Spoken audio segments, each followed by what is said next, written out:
លៀងធ្លាក់ដើមឆ្នាំស្រោជោគជុំវាលស្រែកងកែផ្កាត់យំអែធម្មជាតិប្រែពណ៌ស្រស់ថ្លារួយអមលាស់ថ្មីឃើញស្រែនឹកស្រីជីវ៉ាស្នាមស្នេហ៍ខំដួងចន្ទ្រាក្លិនជាប់នីសាមអមស្រែដួងចិត្តលៀងធ្លាក់ដើមឆ្នាំបងច្រៀងចាំខ្វាយនឹកណាស់អមស្រែបងអើយដេចអូនចោលស្រែស្នេហ៍ស្និទ្ធដីថ្មីទីក្រុងធ្វើឲ្យអូនលងផ្លាស់ចិត្តភ្លេចស្រែធ្លាប់ស្មោះណែតនឹកដីធ្លាប់អាណិតថ្នាក់ធ្នមស្នេហា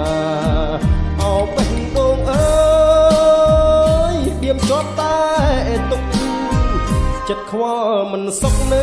នឹករលឹកអមស្រែ